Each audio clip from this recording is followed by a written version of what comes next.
Lesson 57 of A Course in Miracles. This is another review lesson. Here we go. Today, let us review these ideas. Number 1, which is lesson 31. I am not the victim of the world I see. I am not the victim of the world I see. Commentary. How can I be the victim of a world that can be completely undone if I so choose? My chains are loosened. I can drop them off merely by desiring to do so. The prison door is open. I can leave simply by walking out. Nothing holds me in this world. Only my wish to stay keeps me a prisoner. I would give up my insane wishes and walk into the sunlight at last. Number 2, which is lesson 32. I have invented the world I see. I have invented the world I see. I made up the prison in which I see myself. All I need do is recognize this and I am free. I have deluded myself into believing it is possible to imprison the Son of God. I was bitterly mistaken in this belief, which I no longer want. The Son of God must be forever free. He is as God created him, and not what I would make of him. He is where God would have him be, and not where I thought to hold him prisoner. Number 3, lesson 33. There is another way of looking at the world. There is another way of looking at the world. Commentary. Since the purpose of the world is not the one I ascribe to it, there must be another way of looking at it. I see everything upside down, and my thoughts are the opposite of truth. I see the world as a prison for God's Son. It must be, then, that the world is really a place where he can be set free. I would look upon the world as it is and see it as a place where the Son of God finds his freedom. Number 4, which is lesson 34. I could see peace instead of this. I could see peace instead of this. When I see the world as a place of freedom, I realize that it reflects the laws of God instead of the rules I made up for it to obey. I will understand that peace, not war, abides in it. And I will perceive that peace also abides in the hearts of all who share this place with me. Number 5, lesson 35. My mind is part of God's. I am very holy. My mind is part of God's. I am very holy. Commentary. As I shared the peace of the world with my brothers, I begin to understand that this peace comes from deep within myself. The world I look upon has taken on the light of my forgiveness and shines forgiveness back to me. In this light, I begin to see what my illusions about myself kept hidden. I begin to understand the holiness of all living things, including myself, and their oneness with me.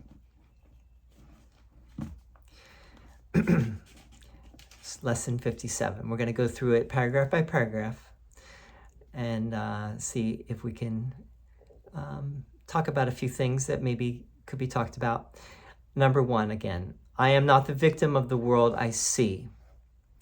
And the commentary is, how can I be the victim of a world that can be completely undone if I so choose? My chains are loosened. I can drop them off merely by desiring to do so.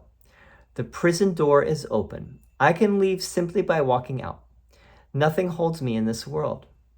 Only my wish to stay keeps me a prisoner. I would give up my insane wishes and walk into the sunlight at last. So I'm not a victim. Simply put, I hold the key in my own hand to my own freedom. What is that key? That key is the key of forgiveness. Forgiveness is the key to everything. That key will unlock the door. Well, the door isn't really even locked, but it will seemingly unlock what is in the way. And the Course talks about it as undoing. How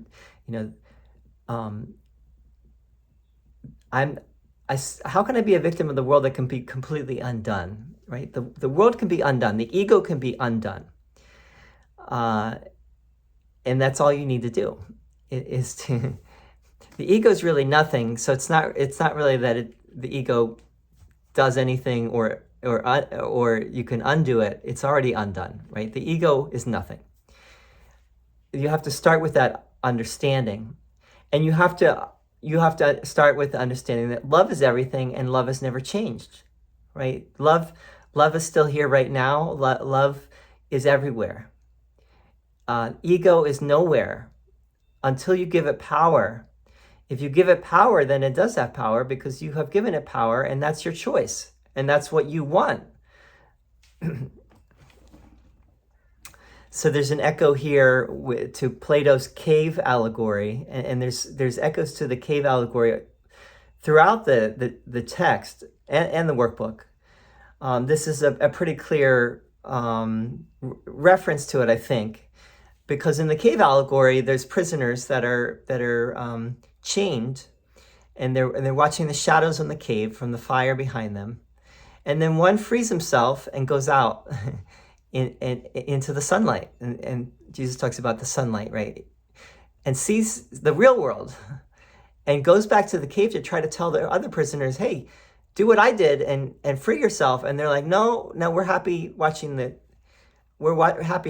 shadows on the wall. That's good for us. We're good, And they even actually want to kill the guy, as I remember, they want to kill the person that was telling them about the real world outside, the sun, and you guys are watching shadows on the wall, like the John Lennon song, watching the wheels go round and round. And John Lennon was like, "No, I'm okay. I'm good." We don't have to go into that song, but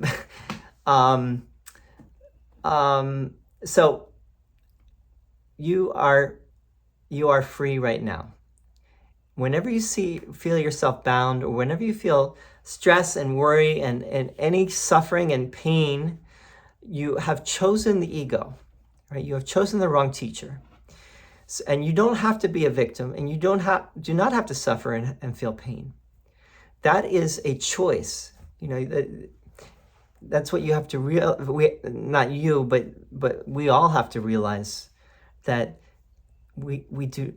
Pain and suffering are optional. We do not have to choose to be in pain and suffering. That is something that we can choose for not having that if we wish.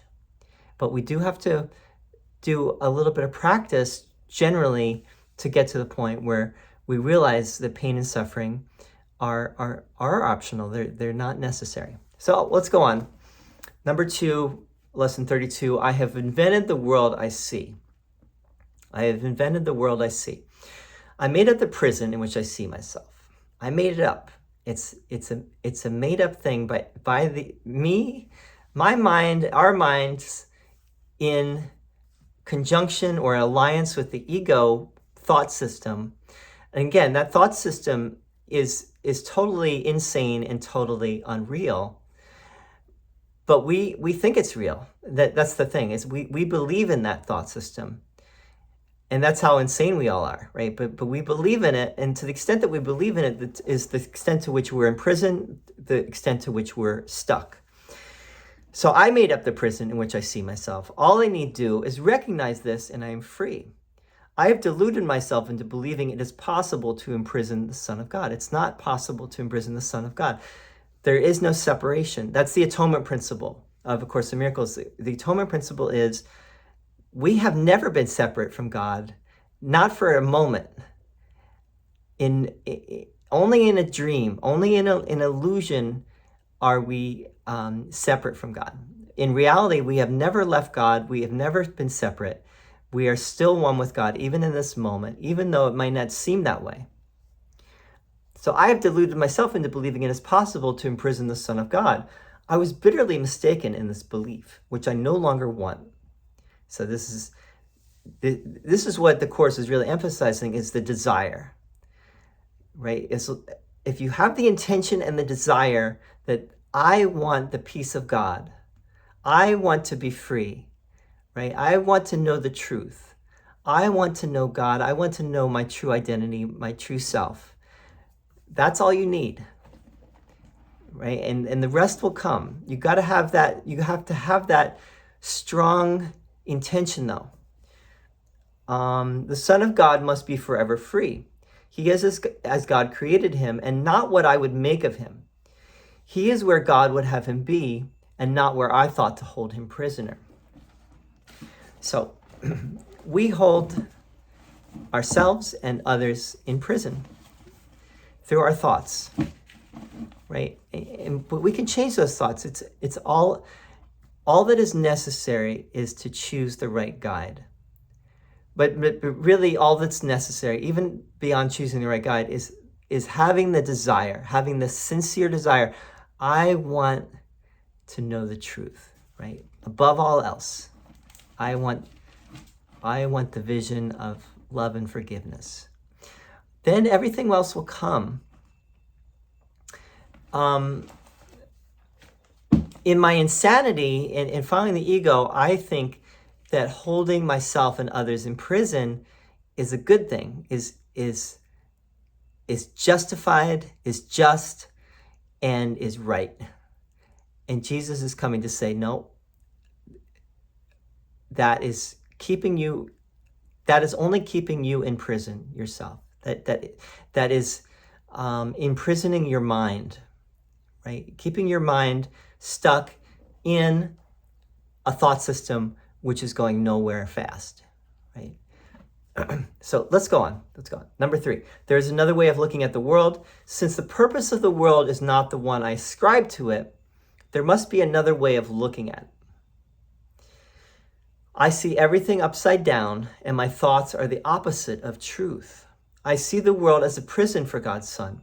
It must be then that the world is really a place where he can be set free.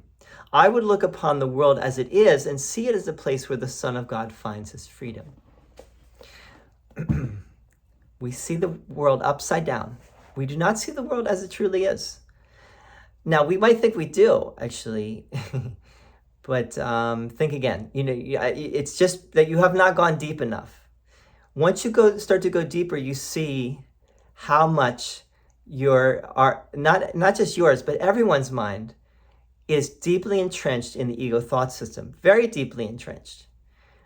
Not impossibly entrenched, but we're very, very deeply entrenched in the ego thought system. And we're going to, what it is we're going to wake up to discover that everything we thought was wrong about everything, right? I think that's really what it comes down to, is we cannot get there from here, so to speak. If left to our own devices, we would remain stuck. But it's a good thing that we have that last little shred of, I do want to know the truth.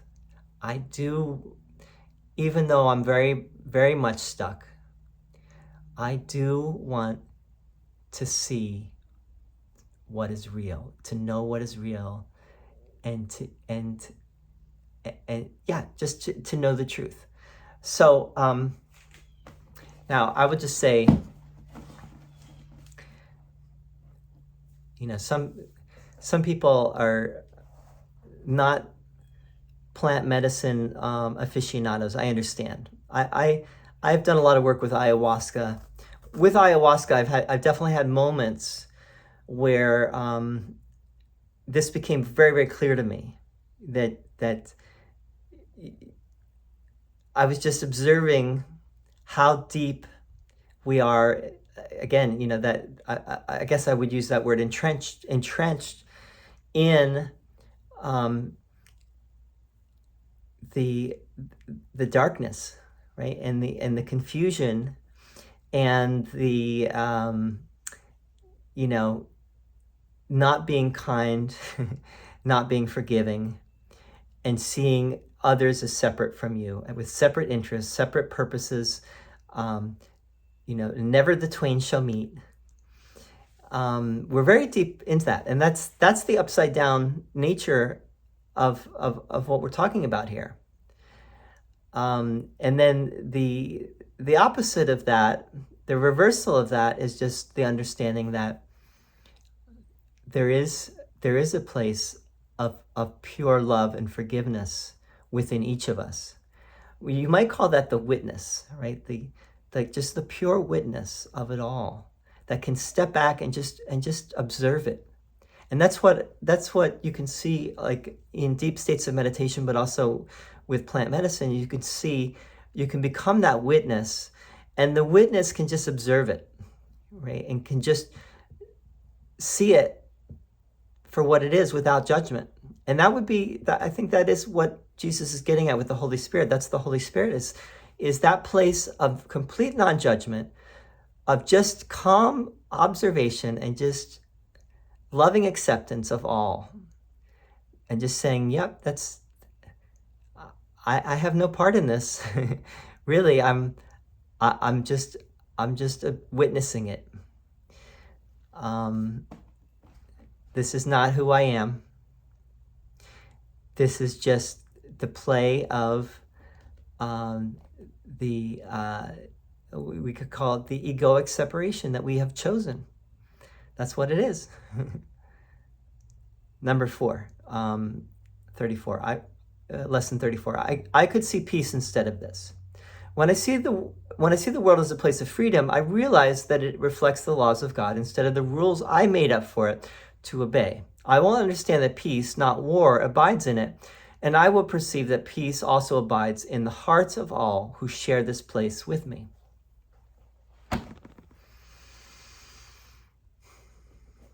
It's hard to think of, we look at the world is very much a world of war, a world at war, so many wars at any given time. Now is no different than any other time. There's been wars going on since the dawn of humankind, as far as we know. I think we can definitely extrapolate back and say, war is a constant thing on planet Earth, and maybe in the whole material reality, material universe. War is just the external form of what's going on in all of our minds, which is we're at war. We're attacking ourselves, attacking others, and sometimes it takes a gross form in the form of warfare. But in our minds, we are attacking, and we're judging, and we're comparing, and we're competing, and we're doing all sorts of other things even worse than that. We're not at peace, but we can choose peace. And Jesus is really giving us the keys to the kingdom here. He's telling us how we can do it. And we can see that the reality of life is that even though it seems to be chaos and destruction and disorder and all, random happenings and all these other things, but the reality is love and peace are still everywhere, regardless, right? It's only for us to choose that, to see that, and we will see that. Number 5, 35, lesson 35. My mind is part of God's. I am very holy. As I share the peace of the world with my brothers, I begin to understand that this peace comes from deep within myself.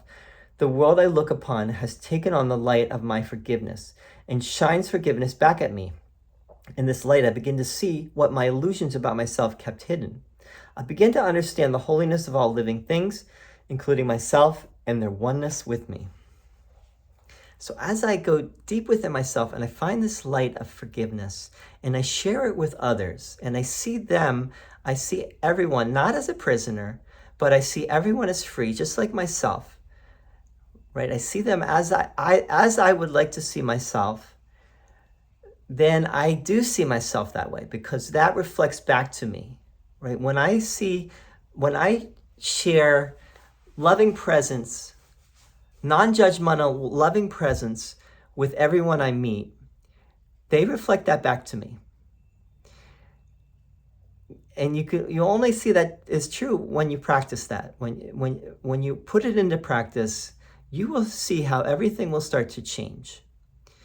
And it will be, generally it'll be little by little, but it will take you from point A to point Z eventually, right? Where you can just see, wow, this was a transformation. This is like a total transformation of my consciousness. It took some time. It took a little doing, but it happened. And all along the way, I had to correct my missteps. I had to correct the mistakes. I had to take what was being reflected back to me, and I took that to heart. What my brothers, my brethren were reflecting back to me, I took that to heart, and I made the changes I needed to make in order for the reflection to be the reflection that I really wanted to see, which was my perfection, right? And when I saw their perfection and I accepted them as their true self, then I could see my true self, right? And that's the whole game right there. That's where it's all going. So we realize that we're all one, and there's no difference. There's a lot of differences on the surface, but ultimately there is no difference whatsoever. We are all the one Son of God. Anything else is an illusion. All right, so we can lose the illusion right now.